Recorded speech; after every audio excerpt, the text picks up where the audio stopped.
Come on, guys. Justice. You know, we've got more time. Yeah, hopefully we can practice. We're gonna have to we're gonna have to request to have that song just put on. Maybe if we get a lull state or something like that, we can just request the music. Could be how it works out. But here we are onto the Rift for game number 1. T1 have elected to be on blue side, as they were, of course, the highest seed. Humble Life now will be playing from red. Both of these team compositions full of comfort for both of these teams. I think that when you have a look at the tier list of these champions and where they would sit, I think T1's probably got a stronger comp, quote unquote. But I think Humble Life have a lot of the tools that they would like. I think that what I'm drawn to is Morgan on this Aurelia and seeing whether or not he's actually going to be able to have an impact. Yeah, it's really interesting, you know, between both solo laners of these two teams, the different power that they have. And remember, you can tweet in as well. Use that hashtag Verizon 5G all chat. Let us know what you thought about the regional anthem. I think it's super cool, this new idea. So let us know what you think. Also, let us know whether you think that I am a complete moron for predicting that Humble Life is going to win this. Because based on the fan vote, I think that there's a lot of people that might. But you have been right thus far. You believed in Hanwha when no one else did, and that faith did indeed pay off. When we look at the early pathing here, completely unsurprising. Willow is pathing away from top.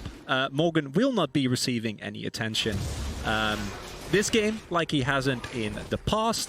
And I do wonder, especially with the setup that's available in both mid and bot, whether we're going to see any attention paid to that, especially with the Zin, I think, in terms of early dueling with both the Zoe or the Braum. A lot stronger than what T1 has available. I think Ona needs a little bit more time. Also not gone for any of the aggressive summoners. No Ignite, Flash, or TP rather. Yeah, and I want to talk about sort of a bit of the best of 5 mentality as well, as this is our first best of 5 of the tournament. I think one of the best ideas in a best of 5 series is to start with your series. best foot forward? Well, not with, I mean, yes, obviously, but I think starting with a little bit more of a scaling focus with champions like, you know, the Orianna, the Aphelios, for example, so that the onus isn't on you to be proactive. Sure. Because when it is, all of this pressure, as well, is going to come in and have a look for Faker, but Faker, of course, the king of being ganked early in the mid lane, knows exactly what's going on. Yeah, the reason I kind of interjected and said best foot forward is for me because I thought this comp, what we're seeing from both of these teams is so much stylistically what they like to play, right? You've got Morgan on a split pushing champion where he can actually initiate for his team. He's not on a big damage dealer, right? And I do really feel like if you're going to start a best of 5 like this, you know, you just play standard, you play to your strengths, and then you evolve as the series goes on. And my question going into the mid-game is T1 going to be able to generate a lot of the laning leads like they have been able to do against basically every other team? We've seen this Aphelios for Guma, Kana's Graves or Jace, whichever he is on at the time, be able to generate immense CS leads, obviously in mid. Not really within the realm of expectations considering the level of laner that Chovy is. And also, Atlas, I'm kind of hurt, you know, that you didn't pay as much attention to play-ins, because you know, that there's been best of 5s. I mean, yes, but not so far since the group stage. There's a different scale here, Chronicler. That's not what I'm saying. The most beautiful thing of it, that I know that you've been so invested in Hanwha's journey, so I know that you know this. No, well, of course I know that. Oh yeah, but it is the first of the best of 5s of this stage of Worlds. Okay, let's maybe go with that. Thank you for look at this damage though. As Faker's down to about 100 health. A couple more autos will need to come through. Command Protect is going to make sure that Faker does survive with his flash intact as Hook connects on the bottom side, but Willer is here in the nick of time. We'll be totally fine here. Scuttles traded, and you know, what I was going to get into here is Chovy is the type of player who will put the threat on with the Zoe. A lot of Zoe players play a lot more passively. They're sometimes fearful of ganks potentially, as we got action all over the place. Yeah, Morgan going for a bit of a trade. Working out pretty nicely there as he had just teleported back in, so don't get overly excited, everyone. This is, of course, Canna just trying to get as much as he can before getting that teleport off, restocking on some items, as, of course, Morgan is a bit of a soldier. He's got a backup sword and his sword and shield. He is ready to go to battle. Kana comes back to lane here, but something I wanted to point out earlier in terms of the stylistic differences between these two teams is that with Hanwha Esports, the majority of their damage comes from Chovy, 31 compared to Morgan sitting at 19. And the exact opposite is true of T1, where Kana sits at 31% of the team's damage and Faker sits at 19. And I think that big difference is what's so interesting between these two teams is we're going to see in these drafts, Chovy needs to be on champions, I think, to find success versus T1, where he can carry and do damage. If you put him on a global champion against a team like T1 that's decision-making is so good and isn't going to falter on macro, and he isn't going to get Morgan fed and get deft ahead as easily as he would against some of the weaker teams, I think there will be a struggle here for Hanwha Esports. That's why I was mentioning the Victor. I like this Zoe pick quite a lot, and I think picks like Azir are going to continue to be banned. And what I'm really liking from T1, and Kana also should be very much in the know that Wheeler is here. Yeah, Morgan doesn't have a reset right now as Wind Becomes Lightning does connect. There's the ulti to come forward from Canner. He is going to be absolutely fine, and Owner not coming in for the assist doesn't give away his position. Yeah, really nice smoke screen there. But what we saw was that the reason why I was fairly certain that Kana was going to be fine is because Willow was double spotted. There were 2 wards in his jungle, and we saw that the moment that he appeared on those wards, Gumayusi and Carrier used that time to also go in very aggressively on that bot side and try and keep the shove in that lane. And that is something that I think T1 has done exceptionally, even domestically, is how much they force prio based on the knowledge that they have as Chovy. Yeah, Shockwave going to come through. There's the hook perfectly lined up as Chovy just didn't want to flash. Eventually he will, but they also have to invest the exhaust from Vista, so a lot of power taken away now from Hanwha Esports. Yeah, a bit of a risky position there for Chovy to be in, considering they didn't know where Carrier was. He loves to roam. It's one of the things that you're going to see from this guy on his Nautilus, obviously on his Thresh. Every single time he plays it, you give him a chance to get out of lane, and he's going to look for an opportunity. And he was standing just in range of that hook, and that's 2, well, actually just 1, but the 1 big flash tool now is gone for Chovy. And you get 2 big things out of this. One is going to be this extra prio. Now you're grouped up, heading towards the top side of the map before this Herald spawns. Yeah, it's almost T1 time on the map right now, as we are approximately 40 seconds away from that Rift Herald spawning, and right now T1 are in a fantastic position to take that one away. Currently with a slight gold lead just from laning advantages that they picked up for themselves as Carrier puts down a ward, gets the good news that Morgan has no idea what's going on. Willa comes on over. He's trying to scan things out, but Morgan's going to have to play very defensively here. We'll see whether he does actually blade search forward or look for some of this CS as Carrier now searching for the hook, finds the blade first. End of the line comes on in, and that is a very dead Aurelia and first blood to T1. 2 huge plays from Carrier right off the get-go. Takes away Chovy's flash, and they're able to get prio and set up for gathering around this Herald. Then they're able to, right before it spawns, pick off Morgan with a fantastic hook. He has a control ward with him, is able to verify Morgan doesn't know he's coming.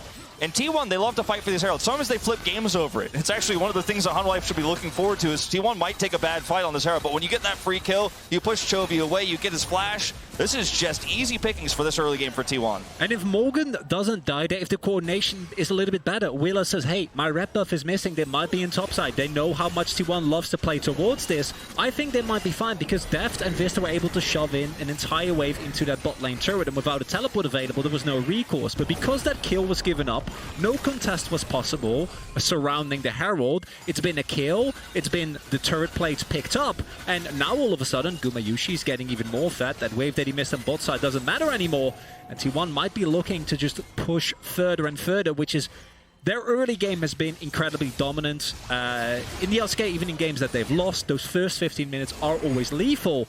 It's going to be so much harder for Hanwha Life to kind of skirmish their way back into this game. Picks with the bubble, or possibly with Brom and Xin Zhao finding an angle somewhere on the map. I mean, Xin Zhao as a champion, obviously wants to get that big lead early on. Ooh, hold that thought. Cute little shockwave here from Faker, just getting a fair bit of damage onto Chovy. Chovy should be able to trade back quite nicely, though, as Faker takes the nap and is going to take the worst of it. As Chovy still wanting a little bit more here, finds himself a cleanse on the ground, but it's not going to help him out too much here. Problem with this, too, for Hanwha Esports is that even though Chovy gets the better of the trade here in mid lane, they're not going to be able to get a cross-map play. You had Kana on the bottom side of the map immediately pushing the wave there. Now Morgan's catching it. Chovy's pushed out a lane here. They can't contest a Drake. They can't start a Drake, rather. And so T1 just have ultimate control on the map in all lanes and all parts. And you just have to be so careful of giving T1 this little bit of an edge with a composition like this where they already have such safe engage across all parts of the game. And also look at the power of these T1 picks. You can argue that, of course, the talent in of itself, not going to be the greatest. I think that outside of moving up front and denying vision, it might be a little bit hard to find a specific engage. But simultaneously, like Graves, Orianna, Aphelios, all these picks in the mid to late game are going to be terrifying, right? And it's Carry as Fresh. We've seen him have, I think, perhaps the most dominant support game that we've had the entire year in the LCK on the specific champion. I think it was one of the most impressive Thresh games that I've ever seen and you in my life. And I've been casting a lot of League of Legends. Seen a fair bit of that. Well, this streak is going to go over for free because there's a little bit of a hole in T1's vision, and Chovy was seeing the better end there of the mid lane, so can't contest here as T1 don't know about this, don't have full vision. It's actually taken away there by Willer. So this ends up being a nice trade back for Honor Life, basically getting an objective free. It's not as equivalent, of course, as the power you're going to get in that Herald, but they're looking for something here bottom side. Kana does not have vision. Yeah, Willer's going to come on down here, even on levels here between the jungler and the top laner. As Kana has been on an island just a little bit here. Some last-minute plates to come through, or last 3-minute plates, I guess, if you want to be technically correct.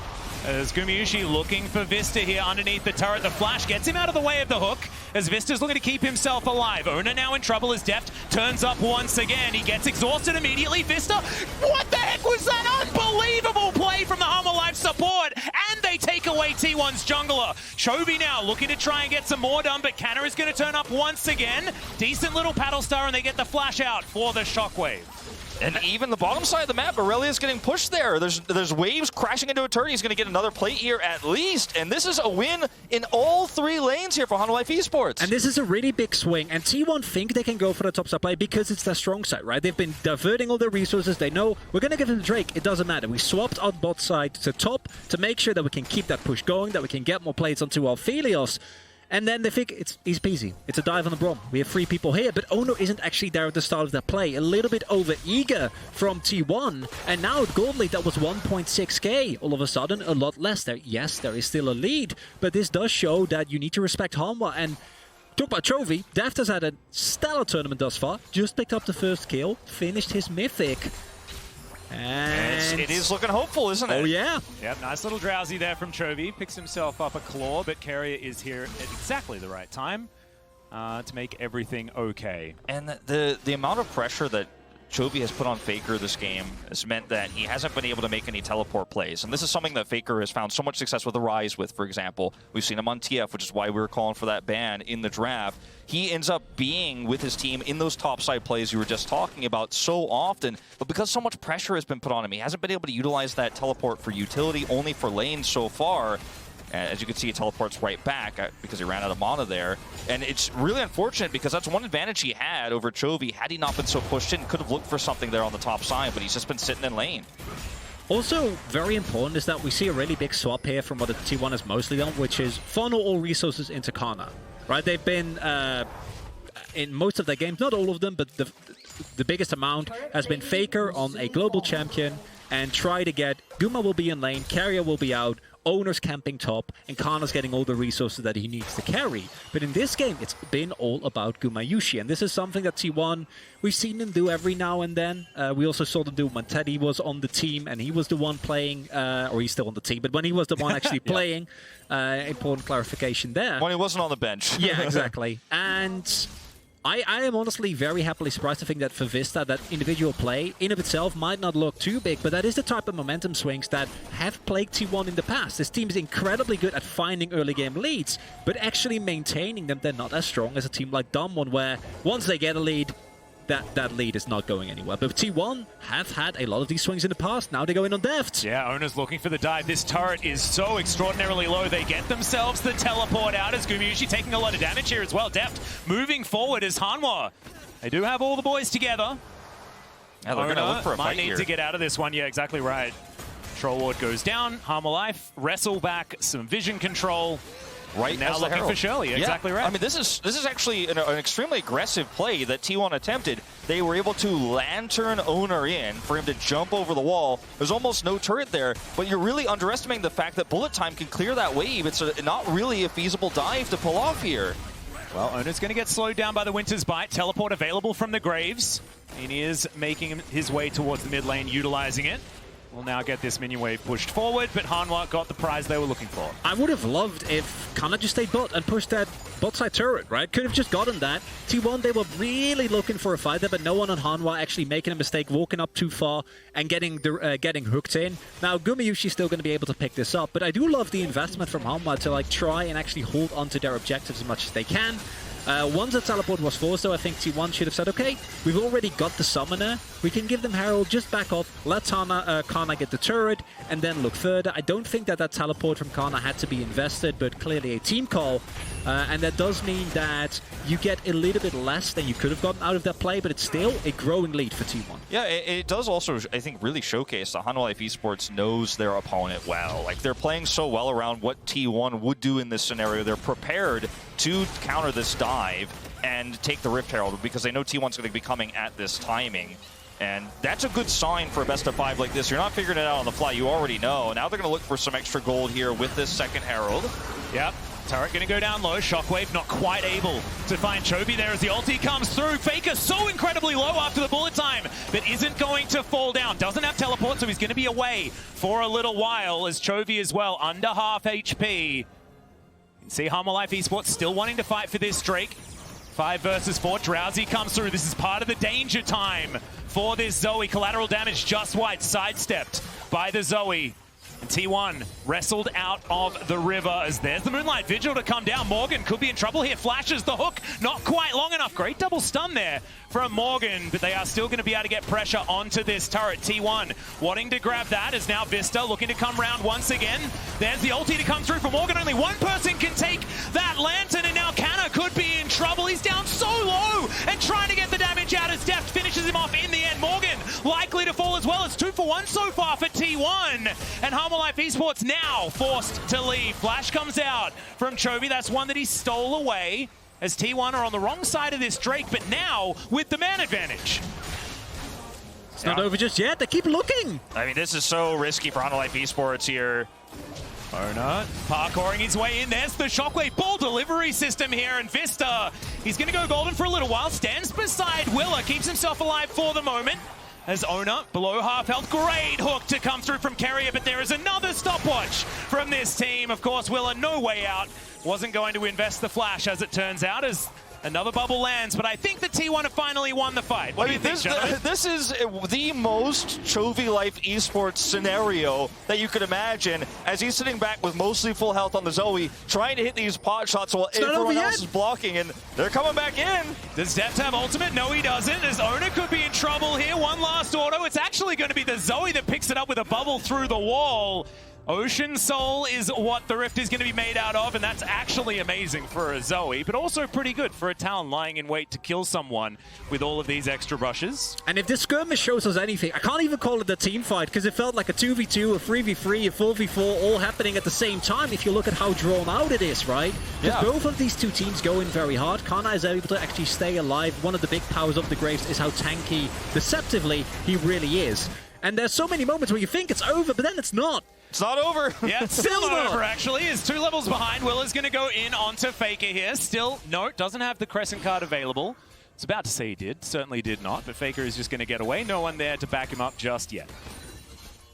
So and this is such a clear-cut sign of, even though I think in terms of macro, T1 is still the one making the better moves, right? They're earlier to the objectives. I think the shot calling is a little bit crisper. But in terms of raw mechanics, Hanwha Life is showing why they're in this quarterfinal. Yep, Vista caught in amongst a whole lot of people as the Shockwave finds absolutely no one still. Carrier locks down that kill. In the meantime, Kana takes the turret on the bottom side, and T1 are adding winning to their winning.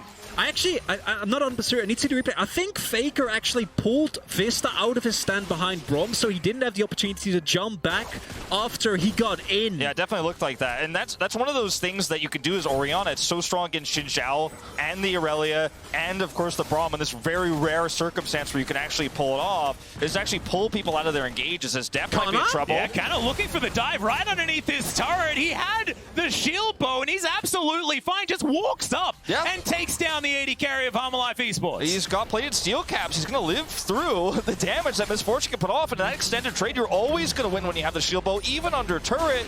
And he just can't get out of it. There's no mobility whatsoever for the Misfortune. A heroic play here from Kana, and T1 are completely in control of this game now. Really loving the Graves first pick. Really paying off there. Diving as an AD carry, another AD carry on the turret. No problem. 20 minutes into the game, and now we're starting to see the acceleration, and this is where I think the true test begins for Hanwha. You've been able to match up thus far, but now it's back-to-back trades that are slightly favorable for T1, and let's not forget, even though I think the gold lead in of itself is surmountable, if you look at the Hanwha comp, when playing from behind, champions like the Aurelia, like the Xin Zhao, are a very bad experience. Yeah, and this is the mid-game, right? This is exactly when Hanwha Life designed their composition to be strong. Now they have to try and work on a split push comp that is much more difficult to actually utilize. And using hashtag Verizon 5G all chat, Tom has messaged in to say, I don't have the same faith that Atlas does, but I love an underdog story. Anyone remember TPA? I think there might be a lot of people that don't, to be perfectly honest, because that was a great many years ago, but I certainly do, Tom. We all remember. Absolutely do. Tom knows what's up. And going back to what you guys were kind of getting at here with this composition in terms of what this comp could do from behind, it really is going to be so based upon these engaged champions now for Hanwha Life Esports in the front line that needs to be done for Chovy and Deft. And it is kind of odd and ironic that Chovy can also himself be the best initiation that Hanwha Life Esports have, because if he sleeps the right target, there is so much follow-up engaged, there's so much burst there. But if you can't pull that off and you keep getting shut down every time you try to go in as a Xin Zhao, every time you go in as the Aurelia, and T1 catch you at every turn and shockwave you, then how do you team fight against this Aphelios that's always going to have more consistent damage than this Misfortune? The Graves, it's always going to have longer fight damage more than the Aurelia will. And I'm not entirely sure how is Hanwha, if you don't find a big break into the game within the next 5 to 10 minutes, you're going to be able to stand up to the late game. Look at Gubayushi's items. He's already gotten the Lord Dominix against the amount of health stacking that's going to be available for Hanwha. It's going to provide incredible value. A little bit anti-synergistic, when you get the extra health, the shield from your shield bow, but against the amount of dive that's available from Hanwha Life is understandable. Also note how stalwart T1 have been defending their mid lane turret, knowing that not taking that, as I'm sure you would have pointed out, Wolf, had I not swept that turret away. I know you were waiting for it. It becomes so much harder to actually find those bubbles and get that consistent impact, because I talked about the relative lack of engage for T1, right? You saw it a little bit in one of the earlier mid-game fights where they wanted to re-engage, but weren't able to. As they might go in here. Faker looking for the shockwave, finds it onto Willa there pretty comfortably as the ulti comes through to keep the Xin Zhao alive, but it's not going to work for long enough. The Gore Drinker certainly working out quite nicely, but it didn't change the fate of the Xin Zhao as Ono was looking to take care of that backline. They do back away though, just taking down the jungler just in time for this Ocean Drake to spawn. And this is where we have to start talking about that Zoe turret, but we also have to start talking about the fact that with these lanes pushing here, and Kana has had so much pushing power this entire game for free, non-stop, you have no vision anymore. And if you don't have vision, Zoe is fighting blind, especially with all these brushes on Ocean Rift. So you're just not going to be able to even walk towards this, and you're just going to be throwing darts in the dark, essentially, as Chovy in this game if you can't win a team fight before an objective, because T1 have so much pushing power. There's so much wave clear with this comp as well. Like, you're just clearing waves, and T1 are getting objectives. In addition to that, I think one of the problems that you're facing now as Hanwha is Chovy has gone for a very utility-based build, so he has a lot of survivability. He can throw out a lot of bubbles, right? Has the Everfrost, also went for the Lucidity boots. But when it comes to raw damage output, it is not going to be as good as some of the builds that we, for example, seen BDD go for, where you do find those consistent one-taps. In addition to that, I don't think anyone can really match Kana in the side lane. And when your Aurelia can't reliably match someone inside, a lot of the value does get taken away as Shockwave. Chovy just walked into the Shockwave. He does use his Zonyas. Try and keep himself up, and now will flash away, but Willa is going to pay for his sins. The ulti comes down, and it is not going to save the Xin Zhao owner. Not done just yet, as Everfrost looks to try and deny T1. But it looks like they might be aiming for a Baron instead, and that would be a massive swing in this game, in a position where T1 were already massively ahead. Yeah, they're already so far ahead. You don't have a jungler anymore as Hanwha Life Esports. 100% you can take this. Hanwha Life, this is a mistake to challenge. Yeah, well, Carrier finds yet another hook, but there's no backup as now Morgan looking to get in there. Does dive into the back of the pit as Hanwha looking for more. The Baron does go over to T1, but can they keep themselves alive? Will any of these Barons make it out of the pit as Guma is about to say yes? The bullet time not looking for, but the bubble will now connect. And Chovy's going to find the paddle star there as well. So Owner has been taken down. 2 Barons remain on the side of T1, and it looks like 2 Barons will survive. The risk to actually challenge this as HLE Esports, despite what was a fairly successful team fight there, was so high. You end up getting wiped there, you might just lose the game in that moment. You're going to lose the rest of your map control. You're going to give over those inner turrets and inhibitor control as well. But they end up fighting it back. They take away some of those Baron buffs. And it's really, as we look at this Axe replay here, all about the fact that they're able to pick Keria off alone. There's a little bit of a disconnect here between T1's front line, well, really Thresh, and the rest of the team. Because yes, they know they have this Baron, they need to guarantee it, but your opponent doesn't have a smite. You could have turned this together a lot earlier, and now you've just given the opportunity for Morgan to close the gap on your squishy backline. And I want to again highlight Vista, able to both hit the Winter's Bite on Faker to make sure that he dies, Aurelia diving into the backline, and then also getting the passive on top of Gumayushi, and it's only through that survivability that he has with the shield bow as well as with his red gun that he's able to stay alive throughout all that. The one downside, even though you pick up a couple of kills for Hanwha, is that I think as T1 you're still relatively happy. Kana still, yeah. Oh yeah. But also look at who the people are that still have the buff. Kana, who you want to put in the side lane, and then you have Aphelios in Guma, who's going to just be there anyway, and you can set up a 4-1 and still utilize the power of the Baron. Well, speaking of utilizing things, Vista going to throw out his ultimate. Owner just going to say no. He is a bruiser assassin right now. Just too many archetypes here for this Talon, who is very, very strong. Where's Ornn? Yeah, Chovy now diving over the wall. And Faker looking to throw his orb out. Oh, that hook very, very close to landing onto his former teammate there as Chovy. These portal jumps are dangerous, but he does need to try and utilize them as these turrets are just falling one after the other. Vista, no ultimate available, but he's still stepping forward, trying to deny this turret from T1, but it is not going to work. The Red Bull Baron power play ticking up to 2,000 gold. And T1's lead doing the same thing. And you can 6,000 right now. You can notice too in some of these fights the point that Chronicler made earlier about Chovy's build here with the Everfrost. If you can't get close enough to ever use that, you're going to wish you had less survivability with that zone use and actually just more pure damage. Maybe you could blow somebody up because T1 are just grouped up. They have better vision. So if you just hit someone with a paddle star with this low damage build, it's not going to be that impactful. T1 will just sit through it and move on. And if you're the one who has to carry these fights and look for picks and look for those blow-ups, this build probably isn't it. Now, I understand that in the longer fight, the survivability might mean that he could carry that extended fight, but with where we are in this game, I don't think that longer fight almost ever happens. Biggest issue here for HLE Life is the item that Gumayushi just finished. Because what you saw earlier, where Gumayushi, you know, it's a long fight, and you're able to almost kill him. You don't quite get him, but at least you can walk out yourself. That walking out yourself, not happening anymore. The Infinity Edge is finished on this already incredibly fed Aphelios, meaning that as HLE Life, if you go in on Gumayushi now, either you 100 to 0 him, or he will 1v9 the entire fight and blow you up. And then the problem with that is, we talk so much about Gumayushi, but Kana, very fed as well. 40 CS lead, able to pick up a solo kill on Deft, able to pick up multiple turrets, and now Soul Point available for T1 if they pick up this Drake. Yeah, Bubble not going to quite find Kana there. Saw Chovy fishing for it. Hanwha with some okay vision, but T1 doing their homework. They've tidied all of it up around this area.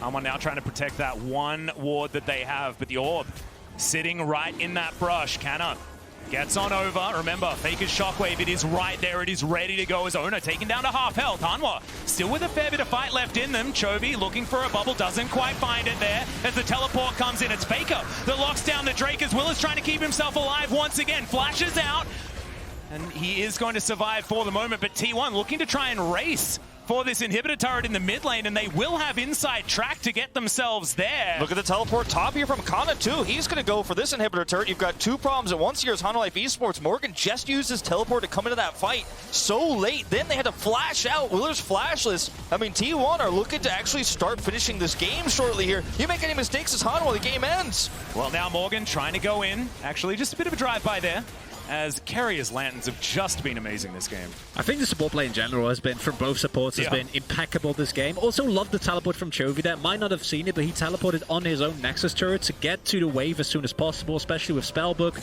Not losing out too much, because if he hadn't done that, pretty sure that Kana at the very least would have gotten an inhibitor turret. With the amount of damage he has available, possibly an inhibitor. And I think HLE Life, they're hanging in there valiantly, but again, and this has been the recurring theme ever since that early skirmish that took about a minute, and it was like at 3 different places, back to back to back. It's T1 that actually wins, right? They have the gold lead, they have soul point now. Once they get the ocean sword, it's going to be even harder with the amount of sustain already available on this team. And I think your window as Hanwha has now closed. As Hanwha Life Esports, I think you have to group up on Baron. I mean, you had to group up faster, and you can't because you have to deal with those waves, but you have to fight for vision first here and foremost. And if you can catch somebody with a paddle star, get a pick, that's how you start. I mean, that's not going to be too bad for Hanwha Life Esports. That's going to be on cooldown for a while here. But you have to fight for this vision 100%. And the fact that they have 2 teleports missing here is so problematic. You can't flank anymore. Yeah. Looking to go in for something potentially.